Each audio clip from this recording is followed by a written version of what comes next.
Hello everybody and welcome to another Uniko video with me, Bev, the owner and designer of all things Uniko. So today I thought I would do a variation on this card. You might remember that I made this during the August release when we introduced the Swiss dots background block, and then I did a comparison with the perforated paper, and I really liked making this card and creating this Swiss dot background, so I thought I'd do a little bit of a variation of it and see how it turns out. So today obviously I've got the background block Swiss dot, and I've chosen the Layering Spring Blossom 3-layer stencil. And some nice bright colours. I've chosen wildberry, rainforest and plumberry, so it's got a bit sort of maybe an autumny sort of feel to it as we're sort of heading towards autumn, but it's nice and bright as well. And I'm actually going to use the Versify & Claire Morning Mist, which is the grey colour. And I see that I've already got ink on a piece of my card from the plumberry. I've already got it all over my fingers as I when I got it out of my storage container, I accidentally lifted the lid, so hopefully we'll put this on the reverse and it won't show up too bad or through the card. Now I am putting some temporary adhesive on just to hold my card in place, and I'm going to use my stamping platform here just to stamp the background, the Swiss dots, and it'll take a little bit of sort of cleaning in between, but it shouldn't take too long. So my variation today uses a bit of masking as well, so I just thought, I saw an idea and I thought, oh, I might give that a go and see if I can give it a twist. So here I am. So I'm doing the dots a little bit darker than I did them before. I believe when I introduced the stamp, I actually used, I think it was Pebble, Concord and 9th Pebble ink. But I thought I'd go a little bit darker today and see how it looks. So I am just going to clean my stamp in between just so I can place it and can get positioning nice. Now I haven't got a tea towel with me today so my cloth is quite it's not too wet. So now, like I said in my previous video during release week, the August release week, with this being such a detailed dot, with there being lots of dots in a small space, you don't have to be too precious about getting alignment right. It does take a little bit of practice. But because I'm going to be stenciling over the top, it shouldn't matter too much. But I'm quite happy with that. It's quite even.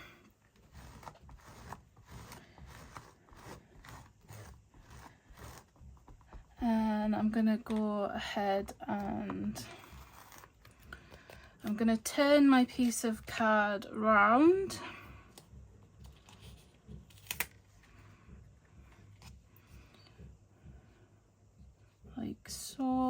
going to put it in the corner, and then actually say that I'm going to move it up a little bit.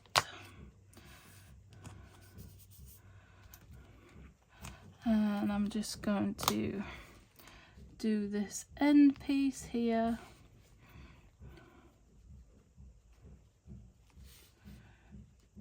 And then we'll do along the edge as well. So I'm kind of like lining up the edge of the stamp with the last line of dots for positioning. And we only need to put a little bit of ink on this side.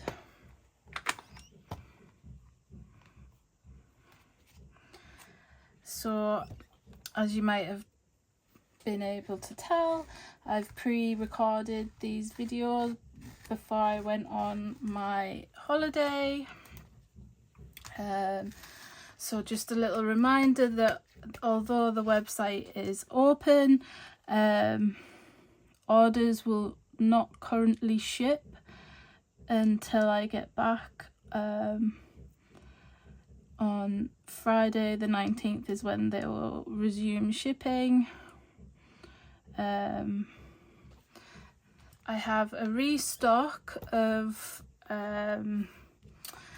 the July release, the August release, and lots of the mid-century modern products as well. They'll be arriving Monday the 23rd.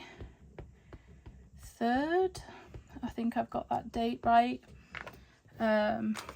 So if the Friday's the 19th, so yeah, Monday the 23rd, they will be arriving. So all of the sellouts from August and July, stamp wise, and also all the mid-century modern that has been requested through the notify me when back in stock, will be in stock as well on the Monday. So not long to wait. Obviously there are stencils still in stock from the releases, but I am able to get them restocked a bit quicker than stamps. Anyway, so if you've been waiting for any of the restocks, they are coming. What else is there to tell you? Oh yeah, there's still spaces on the October stamping retreat here in the Northeast. I've been planning it all the products I'm going to be using, and obviously the Uniko freebie I've been sorting out as well. So I'm super excited for that. So there's still spaces. You can book them while I'm away as well. Book your space. Spaces are limited. Obviously we want it nice and full, but we don't want it so busy that it's overcrowded and chaos. So yeah, spaces are limited, so get booking your spot.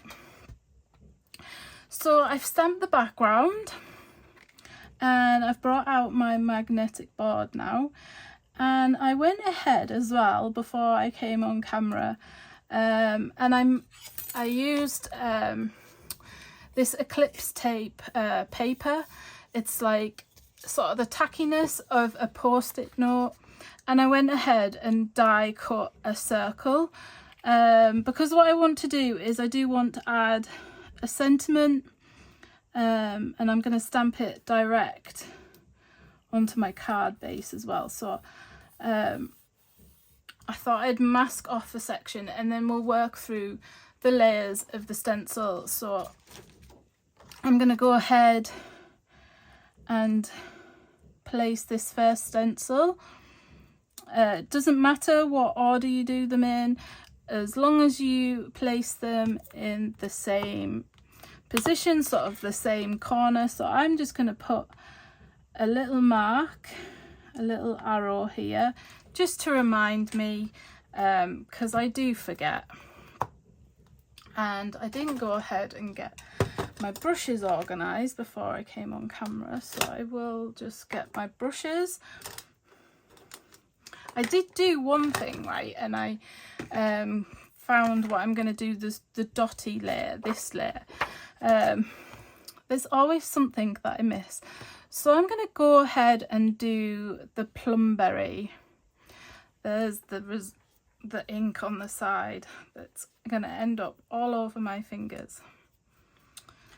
Never mind. So I'm going to go ahead with the plumberry first, and I'm going to do the colours pretty solid.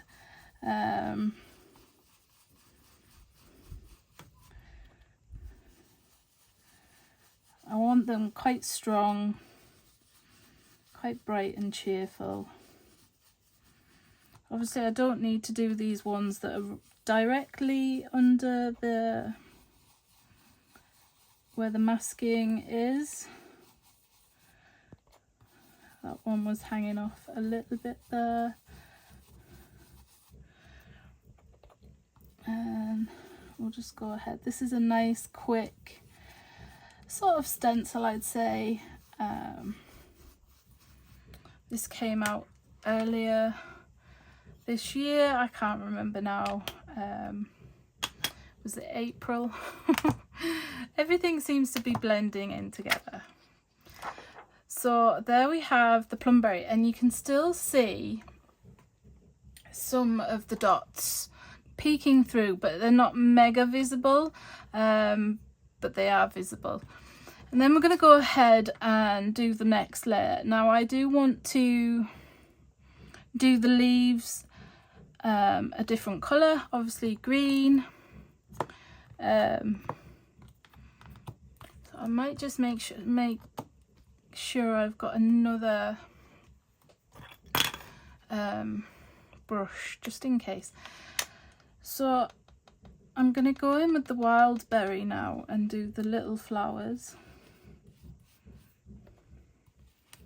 Again, doing my colours quite solid and saturated here. I want them to be nice and bright. And this is a really good stencil for all year round, just different colours, depicting different sort of seasons. Obviously I called it Spring Blossom, but you could do it for any season really. One thing I do struggle with when I'm designing new products is the names of them. That's what I find really challenging, what to call them. And obviously this came out in springtime, so I think it was the April release. So it just got the name of Spring Blossom. But as I say, you can use it all year round. It doesn't have to just be for springtime and spring colours. So I'm being a little bit careful not to go too close to the leaves. I'm just going to move my magnet so I can do these blossoms at the top.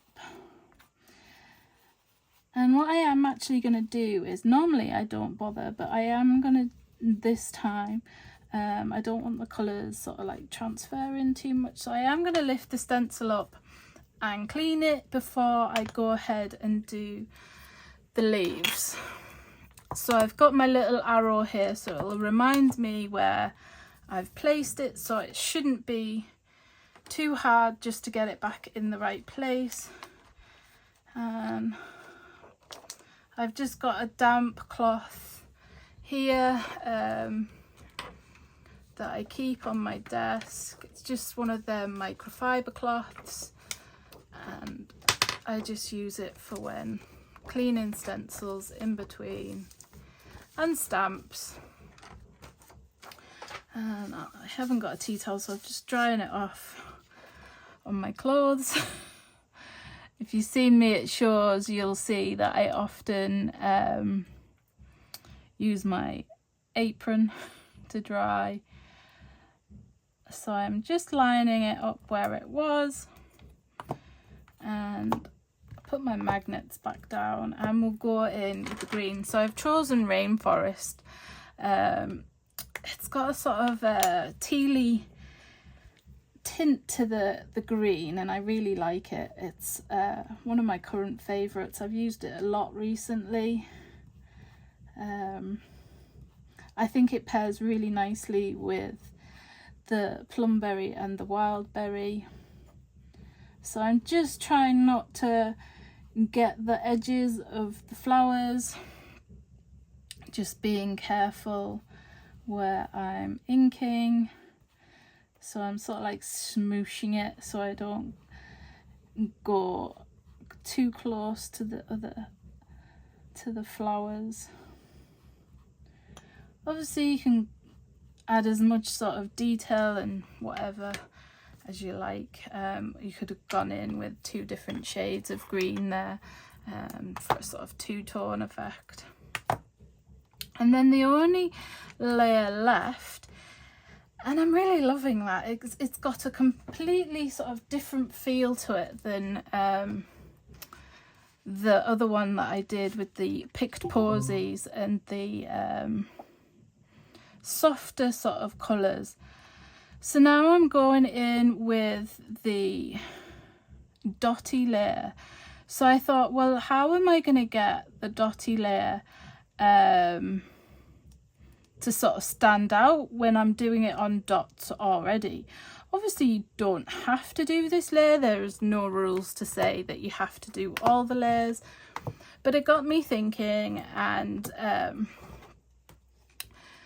it was actually during the August stamping retreat in Warrington, and we did some gold through the dots. So I've got a little dauber here, a little sponge dauber, and I've got the Catherine Pooler gold pigment, and I'm just dabbing it through. And I'm hoping, obviously you could emboss, or you could even use paste through the stencil as well. That would probably give a little bit more sort of definition of the dots, maybe using gold paste, which I could have probably done. I've got this solar paste that I've not used yet. It's the Simon Hurley, and I got the golden hour. I haven't used it yet, so I will have to get round to using that at some point through a stencil. If you know me, I do like getting messy now and then, but I am more sort of a clean stamper, a paper crafter, card maker.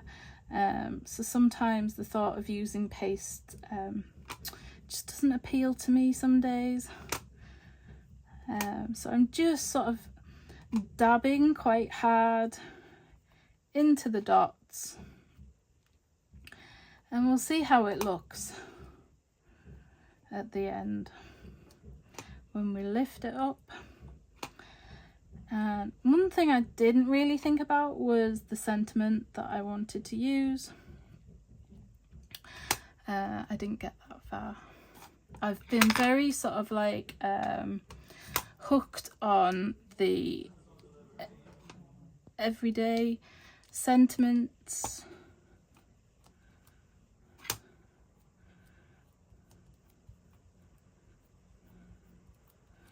So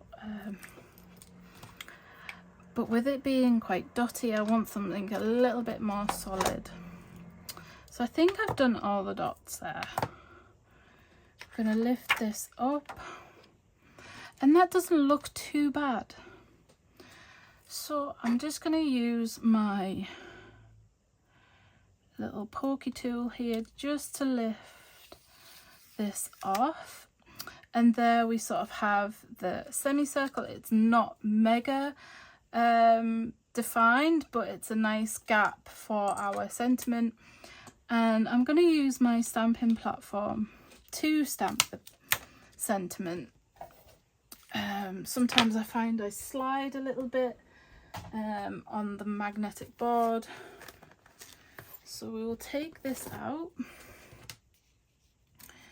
and I will just bring this up to the camera just so you can sort of see the gold. It's quite subtle, but it's there. I'm quite pleased with how that's come out. I'll go actually to the top. I'm going into the corner and I'm just putting my magnet there. And I'm thinking, sentiment wise, either birthday wishes or birthday sentiments, because they have some sort of pretty solid sentiments in there. So I'm gonna use the birthday, I think. Let's have a look.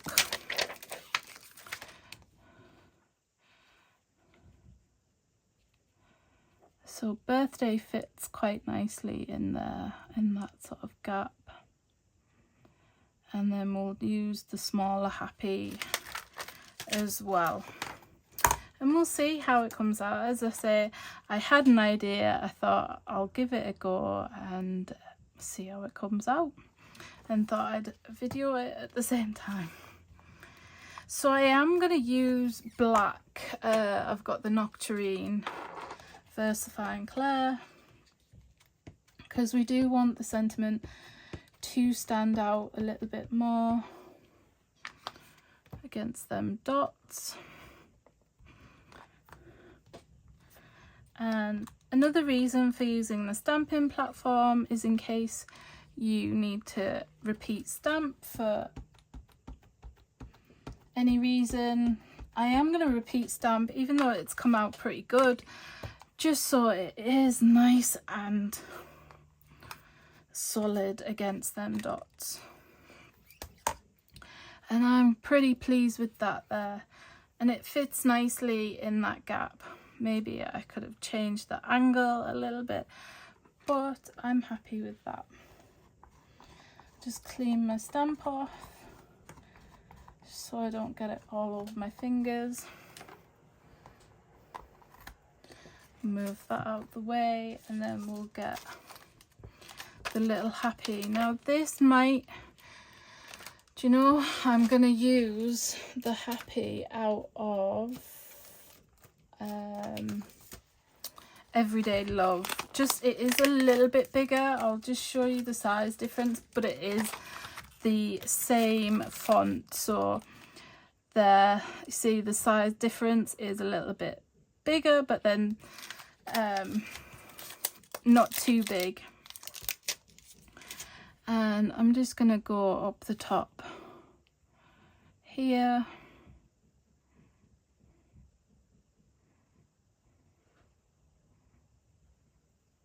Just trying to get it straight with my wonky eyes.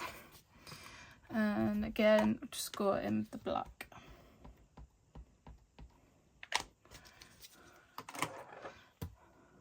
A little bit different. And we'll do it one more time. Again, I could have maybe heat embossed the sentiment to make it stand out a little bit more as well. But as I say, it's fun to have an experiment and see how things turn out. Now I'm just going to make this sort of a flat card, so not too sort of much dimension. Sometimes we want flatter cards. I'm just going to add some double-sided tape just to adhere it to my base. And then I'll bring in the other sample that I showed you at the beginning of the video, and you can sort of compare and see what looks better or different. see which one I prefer. And I might actually possibly do a comparison again with the perforated paper, so recreate this card here that I've just done on the perforated paper and see how it compares. So there's that card,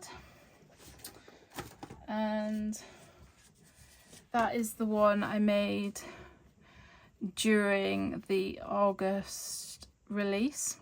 So you can see the difference in the polka dots in the background. Maybe if I did the paler dots again, the colours might pop a little bit more and the sentiment might not seep into the background as much. But I like both, a little bit different. It's nice to see a variety of designs using this sort of technique as the dots as the background. I'd love to know your thoughts on the video. I hope you've enjoyed it. Again, thank you for watching, thank you for subscribing, and I'll see you all again soon. Bye for now.